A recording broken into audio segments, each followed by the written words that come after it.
नमस्कार, इस खास पेशकश में आपका स्वागत है। मैं हूं रश्मि श्रीवास्तव आपके साथ। बिहार में पुलिस टीम पर हमले की लगातार घटनाओं के बाद मुख्यालय ने नया निर्देश जारी किया। गिरफ्तारी से लेकर मौके तक पहुंचने के लिए क्या क्या करना होगा वो हम आपको बताएंगे और साथ ही देखेंगे रांची में ड्रग्स पैडलर की गिरफ्तारी क्यों है खतरे की घंटी। अगले आधे घंटे तक बने रहिए हमारे साथ। और पहले खबर किसी अभियान पर निकलने के लिए बिहार पुलिस मुख्यालय के एसओपी की। बिहार में पुलिस पर हमले की लगातार बढ़ती घटनाओं के बाद पुलिस मुख्यालय ने सख्त निर्देश जारी किया। कुख्यात अपराधियों की गिरफ्तारी के लिए पुलिस टीम अब वर्दी में जाएगी और अभियान का नेतृत्व डीएसपी स्तर के अधिकारी करेंगे। बिना वर्दी और पूरी किट के जाने पर होगी अब कार्रवाई। आदेश न मानने पर वेतन जब्ती तक की चेतावनी दी गई है। दंगा निरोधी बल और क्यूआरटी के लिए खास निर्देश दिए गए हैं। पूरी वर्दी और सुरक्षा उपकरणों के साथ ही जाने का निर्देश दिया गया है।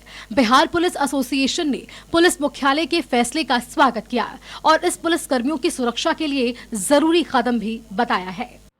ये अच्छी बात है और पुलिस मुख्यालय का जो आदेश है वो सर्वोपरि है। हम तमाम पुलिसकर्मी इसका आदेश का अनुपालन करेंगे और गिरफ्तारी के लिए वर्दी में जाना ही चाहिए पुलिसकर्मी को। आइंदा देख रहे हैं कि लोग सिविल में जाते हैं। मैं वैसे साथियों से अनुरोध करना चाह रहा हूँ कि जब भी आप किसी की गिरफ्तारी में जाएं, कुर्की में जाएं, तो सिविल में ना जाएं।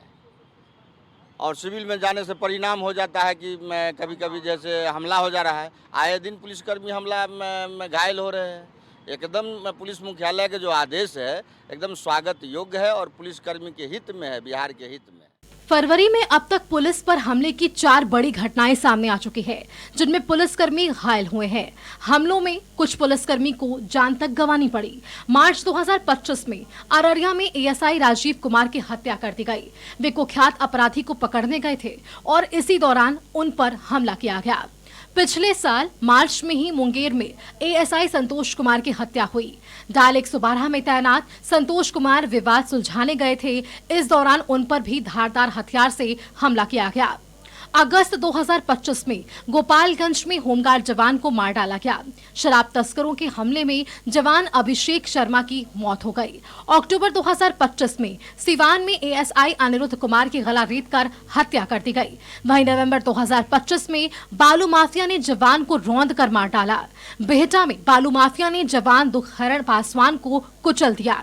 वहीं इस साल जनवरी में बालू से लदे ट्रक ने डीएसपी को कुचलने की कोशिश की। ऑपरेशन को प्रभावी बनाने के साथ पुलिसकर्मियों की सुरक्षा के लिए हेडक्वार्टर ने सख्त रुख अपनाया है।